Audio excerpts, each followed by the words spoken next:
Hello all and welcome. I am the Realist Philosopher, and this is the Realist Philosopher Show, of course.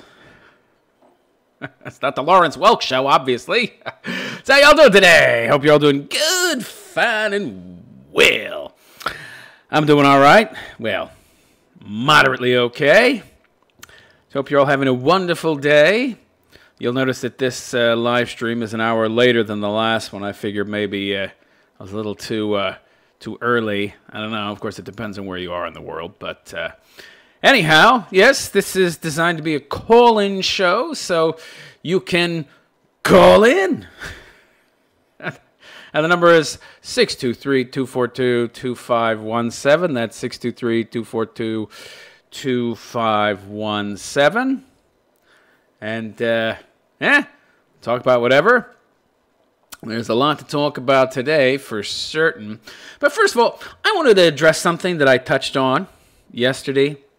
And it's about kids and their horrible work ethic and why we got so many goddamn socialists in the world today. Now, have you noticed that the easier our lives have gotten, the more socialists there seem to be out there? Could it be that there's a correlation between dumb young cunts who've never worked a day in their lives and people who want free shit because they don't understand where it fucking comes from? Because life just seems so easy. Everything's been handed to me. I've never had to work for anything a day in my life. Mommy and Daddy gave me everything, and now I want Mommy and Daddy to be the government. Yeah, and they could just continue to give me shit. I don't know where it comes from. I don't care where it comes from. That's why they're all such economic illiterates, right? They don't want to know, like this Ocasio-Cortez pinhead. Oh, nobody has to work. Life has just gotten so easy, and technology has just gotten so advanced. We don't even need jobs. Just print money and give people all they need. Really? Who's going to fucking grow the food, pinheads? Huh? It'll just grow itself. We can just have jungles, and we won't cut down trees anymore, and we'll just plant lots of trees, and we'll plant corn, too, and the corn, even after one season, somehow it'll just replant itself, right? Crops will just magically grow themselves. Self-growing crops. Yeah, the seeds that fall off, they'll fly away. The seeds that we don't get, and they'll replant themselves. Oh, God. Oy vey. Yeah, it's ridiculous. Re-fucking-diculous. I mean, that's a big part of why we have so many of these young new socialists in the world today, right? Because they've never had jobs. They've never had to work a day in their lives. They don't understand where stuff comes from, how stuff gets produced. And they don't have any marketable skills either, by the way, right? It doesn't help when you get out of university and you have, like, zero marketable skills. And you've been told your whole life, you can do whatever you want. You can be whatever you want to be. That's not necessarily a good thing, right? A lesbian dance major theory. I mean, majoring in lesbian dance theory or some shit. Yeah, you can be whatever you want. When people hear that message, I think a lot of the times they think that's some kind of good message. Not necessarily. Because what it sounds like to a kid, when a kid hears it, is that I can actually be anything. I could be a cowboy. I could be an astronaut. I can be a whatever, right? I mean, they think they can be anything. A clown. I could be a clown, right? I can go to mime school and study miming. Yeah, you could do all that. Yeah. You won't make any money. You'll live in a cardboard box behind the local A&P, but hey, yeah, you can do anything, sure. Because there's a lot of taxpayers there willing to subsidize that shit, right? Oh, my God. So, yeah, they've got this idea that somehow that they're entitled, right? They think they should be able to do whatever the fuck they want. If I want to make a living by sitting on the corner and strumming a guitar, I should be able to do that. Yeah. Well, you should. Absolutely. Just so long as you don't take any taxpayer money, and the only money that you make is the quarters that people toss in your guitar case, right? That's it. No! I want a guaranteed income, too, because I never worked a day in my life, and I don't know where it all comes from. That's why the system is so fucked up, right? These kids go to school for 12 years, and they don't have any marketable skills. How is that possible? How is that fucking possible? What is that? That if you do something like for 10,000 hours, you'll have mastered it. Like, that's about how long it takes to master any one thing. About 10,000 hours of practice, and trust me, I know I've mastered a couple of things myself, and yeah, that's about right. Could take anywhere from 10 to 30 years, depending on how much time you put in per day. And depending on what you're doing, you might not be able to put in hours and hours, especially if it's something that's very physically demanding. So, if you're talking about something that's physically demanding, you could be looking at 30 years of practice, right? Yeah, boy, that's a lot of work. You think any of these kids have mastered anything?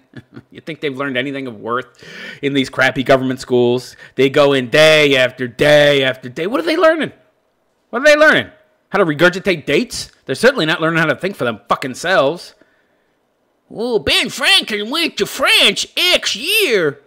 And he was there Y amount of years. Who gives a fuck? These kids don't even remember this shit 10 years later.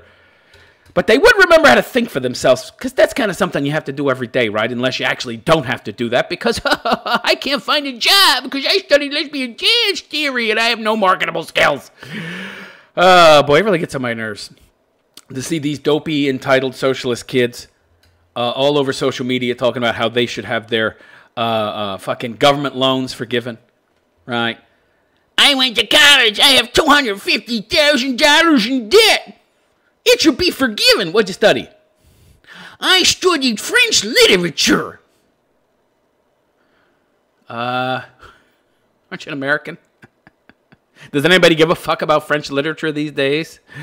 Good God, the French, they don't even give a fuck about that anymore. They're running around in yellow vests trying to oust their president. They have more important things to care about, all right? Good Lord.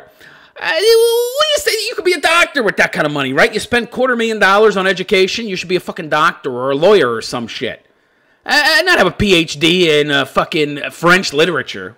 How useful is that? At least when I was in school, they had useful stuff, right? We had the Future Farmers of America, which was essentially like all the ugly people. There were no attractive people in the Future Farmers of America. I don't know why that is, but they were all just big, fat people. Maybe, the fact that their parents were farmers, I guess they had a surplus of food. I don't know. Who fucking knows? Maybe they felt like this great need to eat a lot of cookies with all the fucking milk that their daddy produced from his milk farm. And who the fuck knows? But they were all very unattractive people. The least popular kids. Who knows why they were... I don't know. Farmers only produce ugly kids. Who knows? But, yeah, the Future Farmers of America. We need farmers, right? We need farmers. And they had a car shop, was it? We had a mechanic shop, right? Where, I know we had a Votech. There was actually a Votech Institute. And you could go there, and you could learn auto mechanics and all that other shit. Electronics, plumbing. Do they do any of that now in public school? Do you learn anything in public school that's useful? Except about how being gay is somehow socially acceptable now, right? It's not deviant anymore. We've made it the new normal. We want everybody to be gay so people will stop having babies so much because they're destroying the world. But we want to bring everybody from the third world into the first world, right? And significantly ratchet up the greenhouse gas emission production. Yeah, okay, that makes a lot of sense. Yeah, I remember being in Votech. I think I remember building a motor, right? I fucked it up, by the way. I did a horrible job. I think I got an F. But they even had home ec, right? When I was in school, you had classes to teach women how to be women, right? They would teach sewing and cooking and all that good shit. And it was mostly girls that took that class, right? Some guys did take it because they wanted like an easy credit or some shit. Wasn't that easy, though. I think I made a pillow with a duck on it. Got like a D. I thought it was a pretty good fucking pillow. I thought the duck looked very realistic. I thought it was worth more than a D. You try making a pillow. See how good a job you fucking do. I guess my fingers are too fucking fat. I got big sausage fingers. They can't sew too well. But, you know, you used to learn useful fucking skills in school. Now, I don't know what they teach. They got rid of music. I don't know if they still have gym anymore. Probably not, because kids are getting fatter. We got to get rid of gym, too. We can't afford any of it. We need to get rid of all these extracurricular activities so we can hire more propagandists to indoctrinate the kids. Ah, I see. And then they make it illegal, right? You can't keep your kids at home. No, you can't keep your kid at home. You have to send him to school or you have to homeschool him. But Jesus, the wages are too low, Mr. Government Overseer, that both of us have to work. How can we homeschool our kid? Well, then you're going to have to send him to our indoctrination centers where he's guaranteed to become a leftist. Practically guaranteed. Because you have no time to indoctrinate him, to teach him anything useful so we can indoctrinate him. Oh, good Lord. We don't want to confuse what we do with what you do, because what you do might actually be teaching. We're not teaching anything. It's all indoctrination, right? It's crazy. Now, the way schools ought to work, by the way, look at America. What does America spend? I think America spends more than any other country, and we have, like, some of the worst education. Like Vietnam, like, that's a third world country. They got better. They got a better education system. I guess it's because they don't have all that money to throw around, right? So they have to bare bones it and actually work hard to try to educate the kiddies, right? They get too many things to worry about, yeah, like feeding themselves, and they don't have easy lives, right? You know, political ideology, that's the last thing on a fucking Vietnamese person's mind, right? They got to eat, right? They're not sitting around wondering about, the oppressed worker. They're lucky if they have a fucking job. They're lucky if they have one meal a day. They're lucky if they can fucking eat, okay? They don't have the luxury of sitting around wondering about the fucking bourgeoisie and the proletariat bullshit like Marx did, who was a fucking layabout leech. The biggest fucking Kramer on the fucking planet. Talk about a mooch, never worked a day in his life, just like fucking Bernie Sanders, right? So a lot of these third world countries who don't have the luxury of being able to sit around and worry about this bullshit, they actually educate their fucking kids, and they do a better job than we do. I think fucking Vietnamese kids get the better grades in science and math than American kids. Imagine that! What they ought to be doing in America, spending all this fucking money. Like, for example, what about a jobs program? What about a fucking jobs program for these kids? I had my first job when I was legally allowed to have a job. By the way, I have an issue with this whole child labor bullshit. They passed all these laws that said kids can't, for example, legally work until they're 14 years old. What a bunch of horse shit. I was working before that, and on the cheap, too. My dad would want something done. He'd give you like a fucking nickel and a kick in the fucking ass, maybe punch in the face. Do that! He was an evil son of a bitch, by the way. May he not rest in fucking peace, scumbag. But, yeah, I remember my brother. He would be out there swinging a fucking scythe. A fucking scythe! I remember there was this one property near our house, and everybody thought it was fucking haunted. It was this 200-year-old mansion, and it had been kept in very poor condition. It had been vacant for decades, and some old couple bought it. They renovated it, but the yard had grass that was so fucking high, if you tried to cut that on a lawnmower, oh my God. It would have just clogged the fucking thing up. There was no way. There was no way you were cutting that grass. It was like 27 feet tall. If you know how lawnmowers work, well, it would have sucked in all that 27-foot fucking length of grass that could have had lions and tigers and bears, oh my fucking hiding in it, and clogged the whole fucking thing up. So he spent days swinging away with a literal fucking scythe.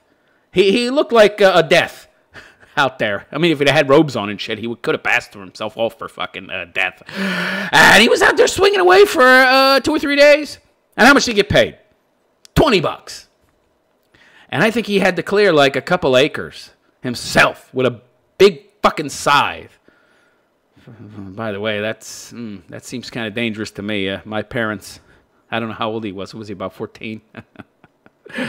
I mean, if I had a 13, 14-year-old swinging away with a scythe, he might have been younger. Might have only been 12. I would have been concerned, but they weren't concerned. So, yeah. But this was when $20 was a lot of money, right? What was this? How many years ago? Oh, it would have been 40. Oh, more than 40. So yeah, $20 was actually a lot of money back then. But that was when, you know, people actually worked when they were kids, right? If you wanted money, if you wanted shit, you got a fucking job. You mowed the neighbor's fucking lawn. Your parents made you do work. Why don't they have that in schools? They wasted all this fucking money building all these Department of Education buildings and paying these teachers ridiculous wages. Just have a jobs program in the school where the kids work a few hours a day and get some money. Why not that? Oh, they might actually learn useful skills. Have be able to stand on their own 2 feet and think for them fucking selves. Oh, we can't have that. We need to create future welfare recipients that'll vote for us, the Democrats. This shit just pisses me off so much. I think I've gone a little too long, though. Sorry. I just really makes me angry with the way that Western countries have turned people into just these pathetic schlubs who can't think for themselves and are almost completely useless. Have no real practical skills, right? It's just a really depressing situation we got going on now. But that's what schools ought to do. They ought to have some kind of jobs program that kids could avail themselves of to make some extra money, right? I could actually get behind that, okay? Kids actually learning to do things. And by the way, it could be actual productive stuff. The schools themselves could become producers of some type, right? They could take on some duties done by other government organizations. They could do jobs on government grounds, government properties. I mean, these kids could learn actual real skills. I mean, instead of the old auto shop, I know they don't have that anymore, you could actually have an auto repair shop run by the school that would give highly discounted repairs on automobiles. Not free, of course, because, you know, parts cost money, labor costs money, but the kids get paid a reduced wage. The school would make some money, right? The kids would make some money. And they could do that working on state vehicles or maybe even privately owned vehicles, and then people out in the public would benefit from these reduced costs of students working on their cars. And in turn, the students would learn applicable, useful skills that they could then use later in life. Oh, no, that makes too much sense. That's too practical. No, we can't have that. We got to waste the money so we can go into more debt. Yeah, brilliant. Anyway, let's move on here. I want to talk about some interesting stuff I saw in the news. Yet more people bitching and moaning about rich people. I swear, what is it with you people out there that have a problem with the rich? Why don't you just become rich then? Huh? How do you think rich people got rich? What do you think, they're Richie Rich and they're just born? I was born rich and my name's Richie Rich. By the way, you weren't born rich, or your parents are rich and they just were dumb enough cunts to give you a lot of money. All right? But no, they work for their money. They work for their fucking money. More than 2/3 of the wealth out there is not inherited. Of course, dumb socialists like to believe that it's the other way around, that 2/3 plus wealth is inherited because, you know, then they could continue to say that, oh, the wealthy are hoarding wealth and it's not merit that makes money. It's just some greedy people hoarding it and passing it down to their kids, and that's why there's poor people. Of course, they don't seem to understand how wealth creation works, and it's not a zero-sum game, you pinheads. Check out my video on this channel on the fallacy of the zero-sum game to know what I'm talking about in that regard. So, yeah, you got Yahoo Finance bitching and moaning about Bill Gates, whose $127 million mansion has a trampoline room. That sounds pretty fucking cool, actually. I didn't have a trampoline growing up, but I would like to have jumped on one. Now, I had a neighbor that had a trampoline. I once almost snuck onto their property to jump on it, but I think they would have heard me. It was like right in their backyard. But, I was kind of afraid, though, I'd break my fucking back. You hear all these stories about kids jumping on trampolines, and it's real dangerous. Like, all around the outside of the trampoline is metal bars, right? I mean, if you stray just a little off of the trampoline, you'll just land on one of these bars and break your fucking back. And you hear these horror stories every year about these poor kids that break their backs, and they're going to spend their whole life in a fucking wheelchair because they wanted to jump on a trampoline. Fuck that. But that's pretty cool. 60-foot indoor pool. Ah, shit. Does he look like he swims? I don't think that Bill Gates is a fat guy. Maybe he's a swimmer. Maybe that's how he keeps fit. With an underwater music system. Ah, how the hell does that work? I mean, I know you can hear shit underwater if somebody's talking outside and you're underwater, but it's kind of muffled. It's very odd. That's strange. So he's swimming underwater and he can hear music. Psh, okay. That seems a little decadent, but what the fuck? It's his money. He can do what he wants with it, which really pisses off a lot of people out there who are just envious of him, right? So they want to take what he has, so he don't have it anymore and they can have it. Of course, what ends up happening is nobody has underwater sound systems. Okay? Which is, of course, perfectly fair, right? That's not equal, says the socialist. He has a pool with an underwater sound system. I don't have a pool with an underwater sound system. Well, maybe if you invented an operating system that was used in pretty much every computer on the planet, minus the smart people who use Linux, maybe then you would have a pool with an underwater sound system, too. So the story starts by saying, when you're as wealthy as Microsoft founder Bill Gates, his net worth is almost $100 billion. Oh, you got it back up there. At one point, it was like 58 or something because he gave away half his money to charity. What a fool. What a fool. What a maroon. Charity's a scam. Are you people out there aware that if you give your money to a charity, 90% of it goes to the charity to pay for overhead and employees and operating, quote-unquote, costs? Like less than 10% of it actually goes to helping people. But anyway, you can afford some super rich guy extravagances. In an Ask Me Anything session on Reddit on Monday. Reddit? What the fuck is Bill Gates doing on Reddit? Gates admitted that his biggest luxury was a private jet. Oh, global warming contributor there. Ooh, which he previously told Ellen DeGeneres. You mean Ellen DeGenerate? Was a huge indulgence. I don't know about that. Donald Trump is a lot less wealthy than you, and he has his own jet. In the AMA, he added, the jet does help me do my foundation work, but again, it's a very privileged thing to have. I love it. I love this shit, privileged. In my view, privilege is something unearned, right?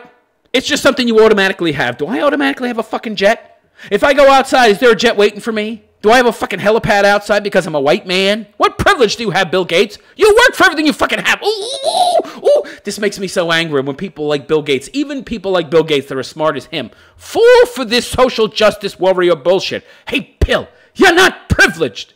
You used to be a middle-class, borderline poor guy, or a straight middle class. You weren't born with a silver spoon in your fucking mouth. You worked for everything you had. Stop saying you're privileged and stop apologizing for the things you worked for. You little pinhead, you. Aside from his jets, Gates lives comfortably in his $127 million complex. Good for him. Good for him. I like it when rich people spend money. You know why? Because they're contributing to the fucking economy.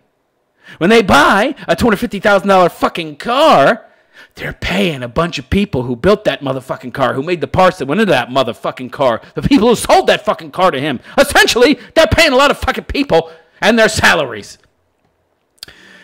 So the 66,000 square foot house, that's pretty big. I think growing up our fucking house was, 3,000 square feet? So he's got a house that's 10, 20, 23 times bigger than ours. Good Lord. And we had a decent-sized house. It was like 3,000 or 4,000 square feet. I don't remember exactly. Is brimming with state-of-the-art technology. Yeah, he's a tech guru. Well, I made an operating system. And has 7 bedrooms. 7? That's it? We had 4. They must be really big bedrooms. And 18 bathrooms. What? Holy shit, I guess he's got a weak bladder. Fuck me. Who has 7 bedrooms but 18 bathrooms? Have you ever heard of that? I've never heard of that. Excuse me. I mean, I know he's getting old and all that, and he might have a hard time. You know, he might be incontinent. But Jesus Christ, how do you have more bathrooms than bedrooms? Fuck. So in the AMA, Gates confessed that the enormous lakeside development also features a trampoline room. Yeah, pretty cool. I wonder how often he uses it, though. Does this guy even have kids? The trampoline room seems kind of over the top, but my kids love using it. Okay, it does. To work off their excess energy, the billionaire said. Oh, they have to identify him as a billionaire. Not a man, not Mr. Gates, but a billionaire. Yeah. So as a high ceiling trampoline room, yeah, that would be kind of inconvenient, right? You're jumping on the trampoline and then you whap your fucking head on it and break your neck on the ceiling. Yeah, that would be bad. And they made note of it being a high ceiling trampoline room. Good Lord. It's just very rare for me to read anything journalistic that is straight details and not some kind of opinion piece. Okay, so they're actually letting you know how high the ceilings were. The home is also equipped with an in-house theater, library. Okay. House was built with 500-year-old Douglas fir trees and 300 construction workers labored on the home, 100 of whom were electricians. Fucking guy employs a lot of people. Billionaires are great. When they spend money, everybody else benefits. What the hell are you socialists complaining about? Oh, that's right, you don't have jobs. So you're not benefiting from their spending the money. I see. Oh, fuck. All right. I just wanted to talk about that because look at everything he contributes, right? I mean, look at how scalable what he does is. Hundreds of millions, billions of people use his product. That's why he's so rich. He employs lots of people to create this product. These people who use this product use it to create, to innovate, to produce things that are useful and provide real value in our lives and contribute to the economy of whatever country system they're existing within. He's not some welfare schlub Kramer wannabe fuck who's complaining about how they're being impressed because they made bad decisions in their life. And mommy and daddy were fucking hippies who thought that they shouldn't have any hardship. Oh, let's have our child grow up with everything they could possibly want and never having to work for anything. Yeah, look at what that's produced here. Fucking generation of invalids who are entitled cunts that think that everything should be handed to them on a silver fucking platter. And then they go to school and they study this bullshit gender studies crap. Yeah, big surprise you can't find a job. I could be like Bernie. Yeah, Bernie is a very rare case, okay? Most people that are as lazy and disillusioned and deluded as Bernie do not become Congress people, okay?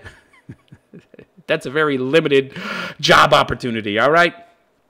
Okay, let's move on. All right.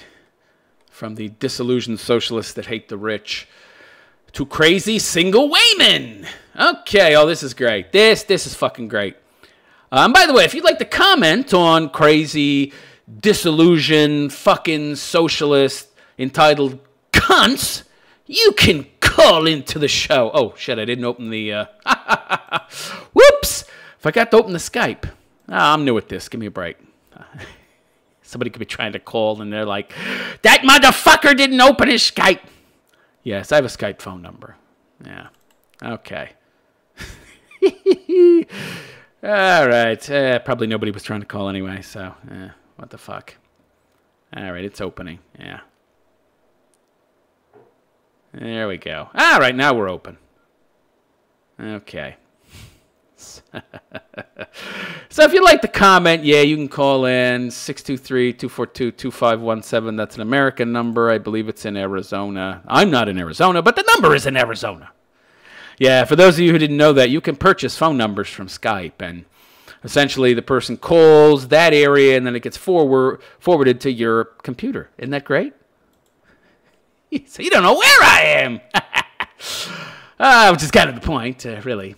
So anyway, this next story, oh boy. Wow, this is crazy. Dallas, wow. Now the good thing about this story is that a woman actually went to jail for a long time for doing something horrible. The bad thing is that, wow, that people could even do something like this. Dallas mother gets, the reason I want to talk about this story is just so shocking to me, and it's emblematic of the problem with, mothers today. Oh boy. Just like anybody is allowed to be one, right? Dallas mother gets 99 years in prison for gluing toddler's hands to a wall and beating her. Boy, oh boy. I see stories like this. They just make me really, really fucking angry. I'm wondering if she's a single mother. That's what I'm wondering. And my inclination is to assume yes. A Dallas woman who beat her two-year-old. They call it the terrible twos, don't they? Like, kids that are in, like, the 2-year-old range are kind of a pain in the ass. You know, I mean, so the fuck what? You're the one that decided to have a kid. Beat her 2-year-old daughter and glued the toddler's hands to a wall. Oh, my God. I guess she used super glue. Now, a little note of trivia for those of you who don't know where super glue actually came from. It was originally commissioned by the military and first used in the Vietnam War as a emergency wound sealant. That's right. You wonder why it clings to skin so well? That's because that's what it was originally made for. Yes, people don't know that. So, yeah, she glued the kid's hands to the wall, probably with super glue. Jesus Christ. Unbelievable. So she was sentenced to 99 years. Wow, that's crazy. Wayman got 99 years in prison. That's why I wanted to address this story, because Wayman don't ever seem to go to jail, even for rape of young boys. Well, he liked it, so I'll give you time served. So the judge described his decision as a necessary punishment for a brutal, shocking attack. Jesus Christ, some murderers don't get this long in jail.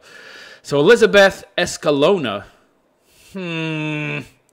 interesting name, sounds low IQ, did not immediately react. The state district judge, I mean, her actions are obviously low IQ as well. Not that high IQ people can't be brutal and barbaric as well. Anyway, I'm just looking at I'm just trying to find reasons, as many reasons as possible, and on as many levels as possible that I can find to cast shade at this woman.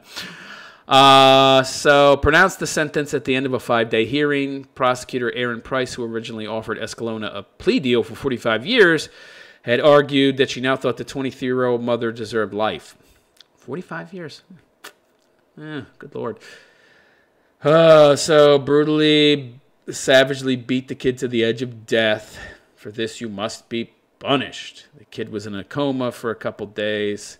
Oh, my God, there's more. There's a lot more. I don't know that I want to read this stuff. Oh, God. Oh, my God. Okay, so Escalona's other children? How old is this broad? 23? What do you mean other children? There's more than one other child? Oh, fuck. Oh, no. Escalona. Why do I get the feeling that these are Mexicanos or people of South American descent? 23-year-old, and she's got at least 3 kids. Because it says other kids, and they're not including the kid that got beaten to a coma, so it's got to be at least 2 more kids. 3 kids by age 23. Oh, that's wonderful. Can anybody say welfare mama? Mitchell said he could have sentenced Escalona to anywhere from probation to life in prison. Sentence as long as 99 years is rare for felony injury to a child in Texas, but not unheard of. Blah, blah, blah, blah, blah. Price said prosecutors to say, how could somebody do something like this? What's wrong with you people out there? Don't you know kids are a gift? They are a fucking gift, okay? They don't owe you anything. I remember back when that crappy Bill Cosby show came out. Isn't he in jail now for raping a bunch of women? Although some of them are coming forward now and saying, we made it up. I guess it never occurred to anybody that a bunch of women could just make shit up, right? Salem witch trials. But, yeah, I remember he had that crappy show, The Cosby Show, where he was trying to convince people that he was a doctor. But, like, the entire show, he never said anything a doctor would say. Anybody ever watch that show, The Cosby Show? I'm sure a lot of you, it's before your time. So this show, Cosby played an older gentleman in his late 40s, early 50s when the show ended. Like anybody bought that. He was older than that. Fucking A. And he was supposed to be a doctor who never talked about being a doctor or discussed anything doctorish. He had a wife that was a lawyer, right? The show was supposed to be real progressive and showcase these 2 black professionals. One a lawyer, one a doctor. Ooh. Yeah. Because that's representative of black people, right? They're on par with the Jews, don't you know? There's as many black lawyers and doctors per capita among black people, among the black population, as there are Jew lawyers and doctors represented per capita in the Jewish population. Didn't you know that? Didn't you know it's the same number per 100,000 Jews as it is per 100,000 black people, insofar as their representation amongst the ranks of doctors and lawyers? You should know that. Of course, you don't know that because it's bullshit, but this show tried to present reality in that way. And I think in one scene he said, he made a joke, I brought you into this world, I'll take you out. And there were a whole bunch of people that were freaking out at that time about that. How dare he say something like that he would kill his kids and shit like that. And yeah, the parents seem to have this kind of attitude toward their kids. Like, I created you, I own you, you're mine, and you owe me? Fuck off. Fuck off. Let me tell you something out there, people out there. You don't owe your parents a goddamn thing, okay? You are not obligated in any way, shape, or form to another person, another group, a government, anyone, anything, any organization, any society, any culture, anything that you did not willfully enter into. You do not owe any positive obligation to anyone that you did not willingly agree to. I don't recall giving consent to be conceived. I don't recall anybody asking my permission, hey, you want to be born there, son?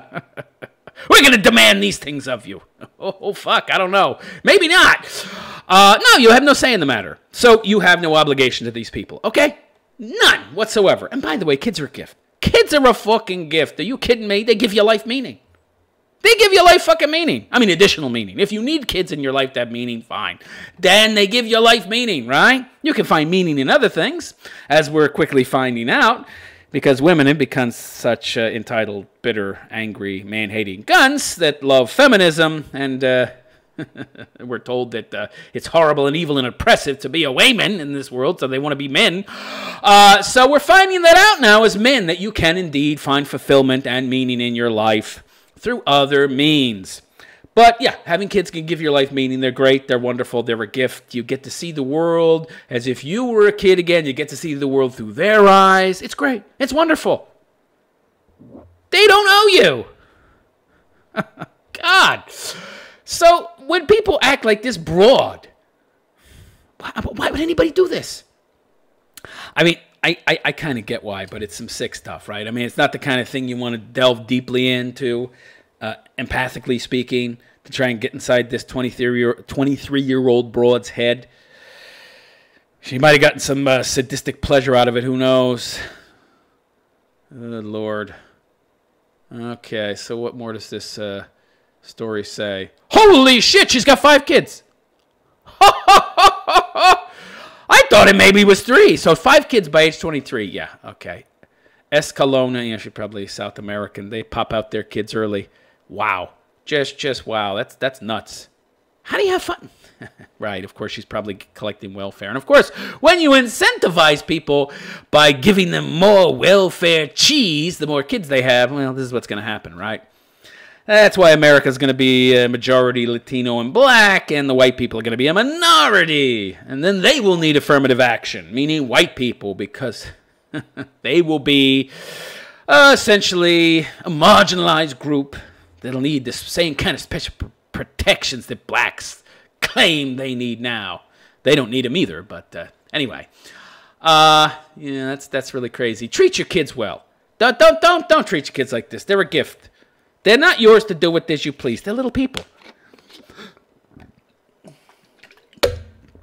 This is something I don't think people seem to understand. They beat on their kids. They whack them in the head, spank them, use a fucking belt, which is essentially like a goddamn whip. Let's whip the boy because he did something wrong. Let's superglue our hands to the wall at age 2 because I want to be able to whip her. Yeah, that's fucking crazy. Crazy shit. Kids are not your playthings. They're human beings. They're just small people. Okay? Imagine a dwarf.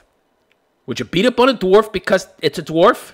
Well, it's a dwarf, so, you know, I should be able to beat up on him. Why? And this makes it even more egregious. It's your own kid. How could you do that to your own child, right? Actually, it's worse to beat up on your old child than a dwarf, okay? You're walking down the street, oh, it's a little person, let's kick him.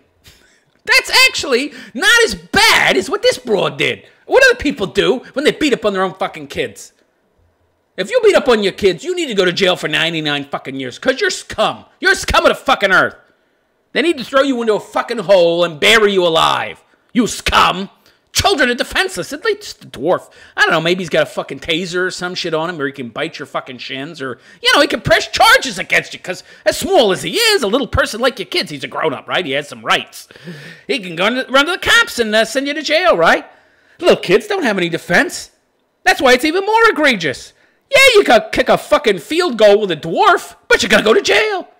You kick a field goal with your own fucking kids, no jail. It's discipline.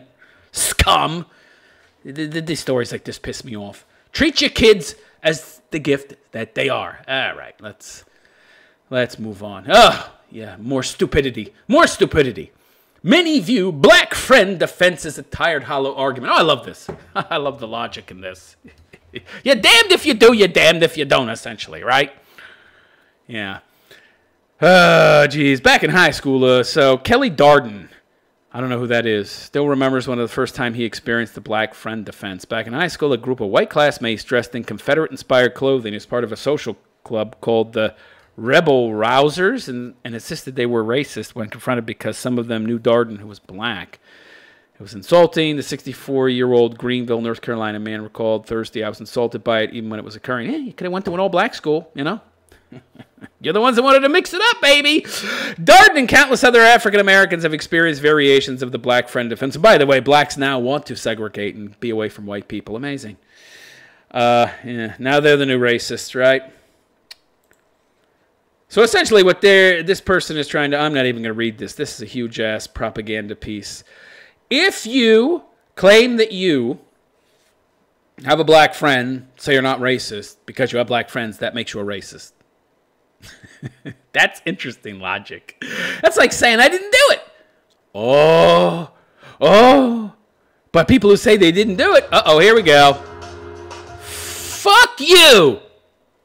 Goddamn fucking Yahoo motherfucker. You know what I hate these news stories? I hate these fucking news stories that have these videos that automatically play.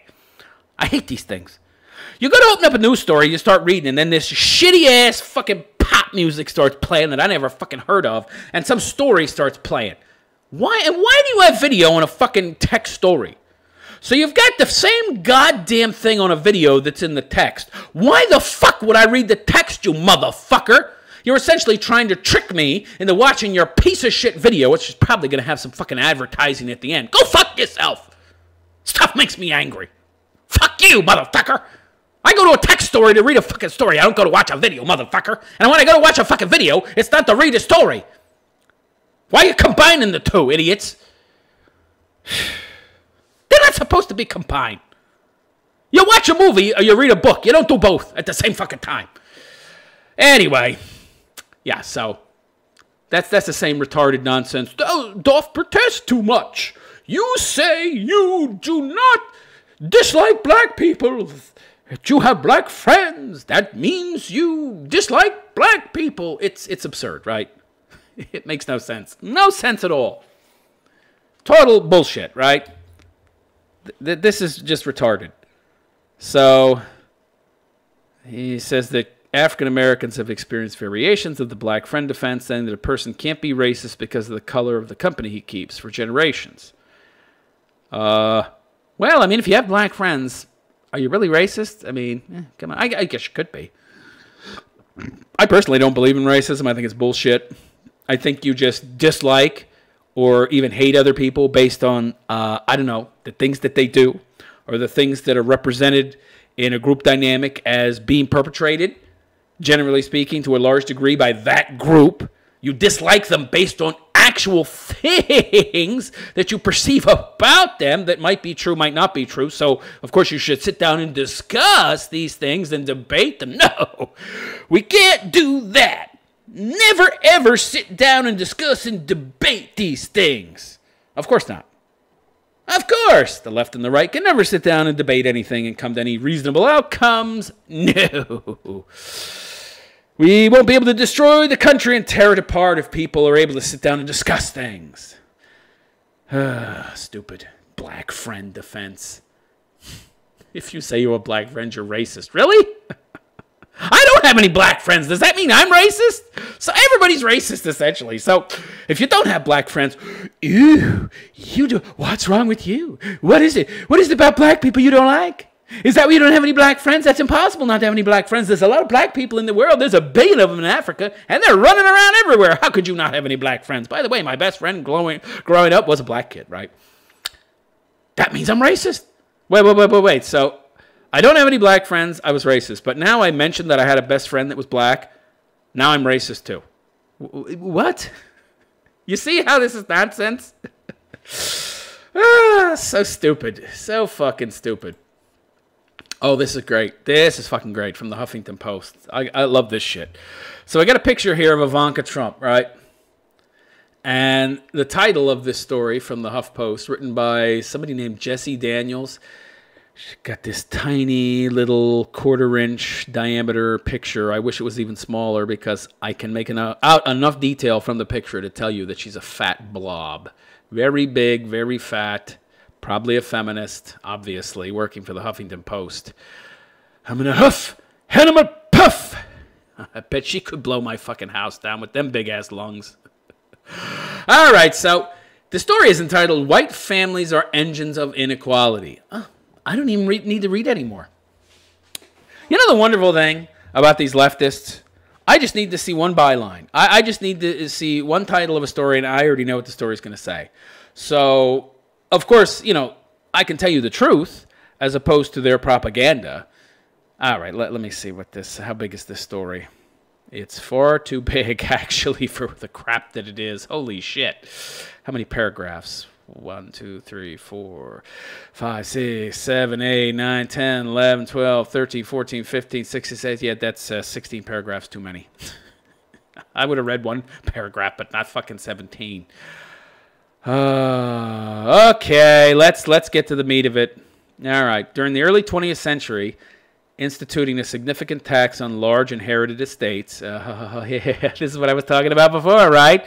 This trope on the left that 2/3 plus of all wealth is inherited and passed down and hoarded by white people, and that's why the black and brown do so poorly. Yes, because we're so dumb we believe in the zero-sum game analogy. It's bullshit. So for those of you who don't know what the zero-sum game is, it's this disproven idea. It's a stupid idea. It's retarded.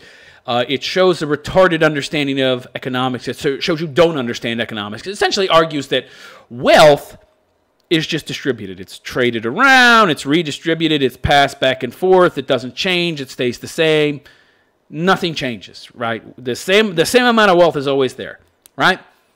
So if 3 guys in a room, one guy has $5, the other guys have $1 each. That guy with $5 somehow stole, the money from those 2 guys that have $1, right? $5, $1, they should each have like $2.33 each, right? If not, then the white guy, they're obviously saying the white guy's the one that has $5, somehow benefited from past generations' theft. So he or his ancestors stole that money, and that's why these other 2 people don't have as much as he does. It's nonsense, of course, because it ignores the fact that wealth is created. It's not redistributed. The fact that Bill Gates has $100 billion, doesn't mean that everybody else in the country has $100 billion less dollars. Fucking morons. So that's the zero-sum game analogy, right? That there's just one big pie, and some people are taking too big a slice of that pie, and it's just depriving everybody else of pie, and we all love pie, right? Morons. How stupid can you be to buy into this shit? So I already see where this is going, but I'll read it anyway. Instituting a significant tax on large inherited estates was viewed as a major win for the progressive effort to reduce the gap between rich and poor. You want to know what really reduces the gap between rich and poor? Right? It's teaching the poor useful skills so that they can become rich, or at the very least middle class. Why don't you do that? Nah. We can't do that because then we can't buy the votes of these people because they'll be more self-sufficient and they won't need our help. Oh, I see. Okay. 100 years later, and after a 20-year campaign by the right, the estate tax has been rebranded as the death tax. It's this idea that the majority of wealth is inherited. It's the zero-sum game fallacy, and that you need to attack people's estates. And when they die, In fact, the left, many people on the left believe that there should be a 100% inheritance tax, so that when people die, whatever they have, it just gets confiscated by the government. It gets sold off. If they have a house, take it. Sell it. Give the money to black and brown people. That's essentially what the left wants, 100% fucking estate tax. What is it right now, 50%? As if that's not high enough, right? So radical anti-tax libertarians like Grover Norquist would have us believe that eliminating the death tax will create jobs. More money in the hands of private individuals who are the people that drive job growth by using the capital that they accrue either through savings or inheritance to open businesses, i.e. entrepreneurs, creating jobs. That makes sense to me, but apparently if you're a leftist, no, that don't make sense. Even though there's little evidence to support such claims. What? Have you done any studies? Have you done any research? Have you used your brain? Of course not. Doing away with the estate tax also keeps billions out of the tax base. Doing away with? Yeah, because that's what we need, right, is more taxes, right? By the way, does anybody out there have a brain and realize how this works? If you tax, the more that you tax somebody's estate, you know what that's just going to encourage them to do? I'll give you 5 seconds to think about it. So if you have a humongous tax in somebody's estate, meaning whatever they're going to pass on to their kids or their grandkids when they die, what is this going to essentially motivate them to do? Think deeply for 5 seconds. Do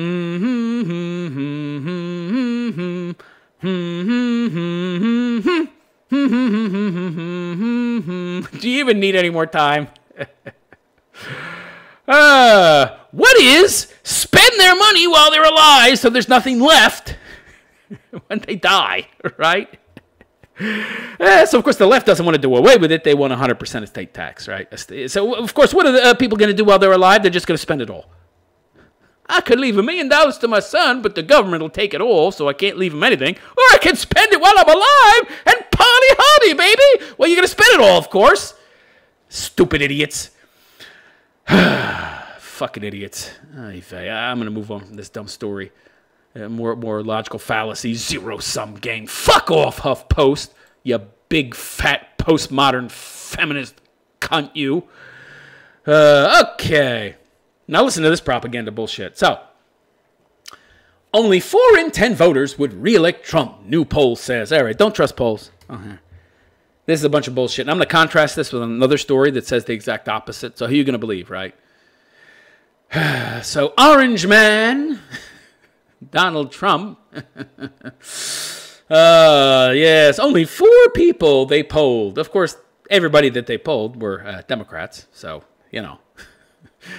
Just 41% of registered voters. I mean, when they do these polls, they want to skew them, okay?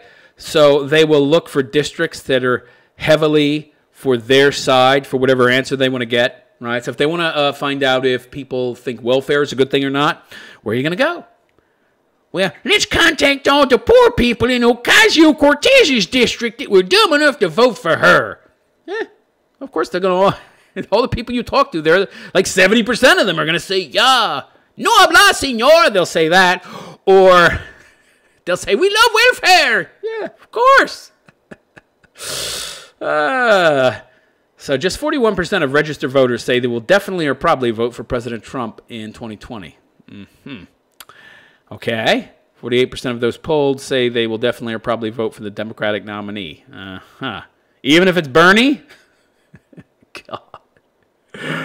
Bread lines were a good thing. Yeah, okay, Bernie. Overall, Trump's approval rating is 46%. That's way higher than Obama. What was he, like 35% when he came out of office? Did he ever even reach 46%? He's a black man. We got a virtue signal and say we like him. And his support from Republicans remains strong, with 88% saying they approve of his job performance. I'm not a Republican per se, but I don't really approve of his performance. I think he's done a lot of dumb things. Okay, but that's for another video. But yeah, only 37% of GOP voters want to see the president challenged in the primaries. All right, I don't care about these stupid numbers. All right, this is just nonsense. I mean, you can get whatever numbers you want if you pick the right place to poll.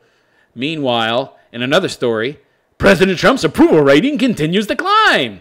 So President Donald Trump's job approval numbers continue to climb, according to Real Clear Politics average of polls. After an NBC News Wall Street Journal poll published Monday on Trump's approval rating at 46% among registered voters, his RCP average rose to 44.4%, his highest mark since October 2018, following the confirmation of Supreme Court Justice Brett Kavanaugh. That's pretty good. That's pretty good. Considering Macron in France now is at 13%. Fucking crazy. How is he still in office? He's like hated almost as much as Maduro, right? I mean, I'm pretty sure Maduro's numbers are even lower than that, but, you know, he lives in a dystopian wasteland, right? That's going to soon look like the Mad Max world, right? They're going to have a Thunderdome pop up somewhere in Venezuela within the next few months. That's how they're going to administer justice, right? Because the whole entire legal system will have collapsed. So, you know, now they'll do things Thunderdome style. But yeah, but fucking Macron is at 13%. I don't even know how that guy's still in office. Good Lord. But Trump, I mean, 13% fucking Macron, and Trump's at 46%. Those are actually pretty good numbers, by the way. So one says only 4 in 10 would vote for him, and they're using that pretty much based off of his approval rating. His approval is 40%. So that means that 4 in 10 people would not vote for him. Would vote for him. So 6 in 10 would not. Yeah, retards. Retards at Yahoo. Fucking idiots. Oh, boy, oh, boy, oh, boy. And finally, I want to talk about this Ilhan Omar, right? This broad that, you know, was... I haven't looked into it, the 9/11. There's something about 9/11 in her. And, oh, I don't like this broad. This is what happens, by the way, when you have unfettered immigration into a country from all of these other places in the world that are all third world hellholes, right? You'll get idiots like her in Congress because we've imported so many of these people, and they tend to, you know, balkanize, which means they all tend to live in the same areas, which means they essentially take over a district. And then they're able to actually influence politics in America by electing left-wing lunatics like this broad who wears a fucking, what is that thing on her head? The burqa or whatever the fuck she's wearing. Oh, you're not supposed to wear this stuff. There's rules against wearing headgear in Congress. Oh, we'll let it go with her. We'll let it go with her. Of course. We have to pander to the feelings of the low IQ morons of the world and constantly apologize to them for how successful we are. So let's let her wear her little headgear, right? Mystical, mumbo-jumbo, supernatural bullshit pandering to some god that nobody else worships, right? You're not supposed to bring God or religion into the fucking chamber in the form of what you're wearing. But apparently the rules don't apply to her, right? Of course not. Ilhan Omar says her refusal to pledge allegiance to Israel does not make her an anti-Semitic. Well, I'll agree with her on that one, okay? I don't pledge allegiance to fucking Israel. Israel can kiss my motherfucking ass. They get too much fucking aid from America to begin with. Too many of their fucking rich lobbyists in America, right? That might be funneling back to the government in the form of bribes, donations. Some of that money that went to Israel from us to begin with. What the fuck are they getting $38 billion worth of aid from America in the first place? Stand on your own 2 feet, Israel. I thought you were all a bunch of fucking geniuses. All you Ashkenazi Jews and shit with your 115 IQs, and you're all fucking doctors and lawyers and shit. Can't you take care of yourselves? You need all this free money from us, motherfuckers? $38 billion. Are you kidding me? Get the fuck out of here. Yeah, you deserve the right to exist, but you don't see us taking aid from people. Stand on your own 2 feet. Jews are supposed to be so smart. If you're so fucking smart, what do you need all this aid from America for, huh? Really annoys me. Entitled cunts. So Ilhan Omar has defended herself in the face of criticism after saying she should not need to have allegiance or pledge support to Israel to serve in the U.S. Congress. You know, I would actually agree with her. I mean, I'm not like a hater of Israel or anything. I know you might say, oh, listen to that. Oh, you just want to know on and on about, oh, it sounds like you've got some real vitriol against that real phosphor. No.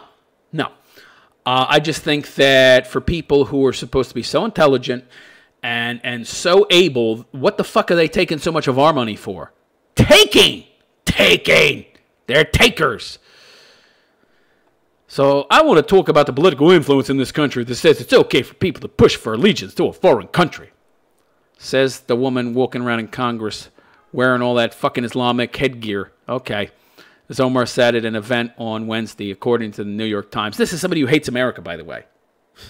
Hates America. Didn't she marry her own brother? Oh, boy. Her statement was immediately criticized by figures on both sides of the aisle in Congress for using stereotypes about Jewish people. I am saddened that Representative Omar continues to mischaracterize support for Israel. I urge her to retract this statement and engage in further dialogue with the Jewish community on why these comments are so hurtful. Boo, fuckity, hoo. If you Jews are so smart and you're able to use critical thinking and logic and reason so well, detach yourself from your emotions. Analyze what she said critically, reasonably, and then choose not to give a fuck. That's what I do. If you hurt my feelings, it's because I chose to let you do so. Ms. Omar defended herself in a series of tweets posted on Sunday night. Our democracy is built on debate. We don't live in a democracy, sweetheart. I love this tired old trope. Keep saying that, dummy. Keep saying that, you dummy. You're as dumb as Ocasio-Cortez. We don't live in a democracy. Idiot. It's a constitutional republic. You pinhead motherfucker, you. Oh, boy, oh, boy, oh, boy. I'm getting tired of this trope. People talk about how smart Obama was. He was a constitutional scholar. Really? He never wrote one paper. He never published a paper. Never wrote anything that was peer-reviewed or anything that was in any way, shape, or form lauded. I mean, this guy wrote nothing. He produced nothing that has been held up under scrutiny and deemed to be worthy of note academically. He just appeared out of the ether, right? Oh, he's a constitutional scholar. Really? He doesn't seem to know very much about it. He ran around saying America's a fucking democracy. Oh, he said America's a democracy. America's a democracy. It's a fucking constitutional republic. It's not even close to the same thing, you idiot. I urge all of you out there to look into the difference between a constitutional republic and a democracy. They're not the same thing. Just because we have democratic elections, that's not what a democratic government is. A democracy would be like, oh, I don't know, ancient Greece, where you have a white stone and a black stone, and the people themselves make all the decisions. You don't need all these fucking bureaucrats, okay? All right. That's about it. I've had enough. All right, that's enough. That's it. I was only going to do an hour. It's been a little over an hour. I'm done. None of you people called in. I urge you to call in. So, this is supposed to be a call-in show. So if you'd like to talk to me about any subject, feel free to call in while I'm broadcasting live at 623-242-2517. That's 623-242-2517. I'm debating whether or not I'll give you my Skype, which you can just, use your computer to contact. Maybe I will. Also, if you have any questions, comments, or things you'd like me to discuss on future shows, you can contact me at admin@therealistphilosopher.com. That's admin@therealistphilosopher.com.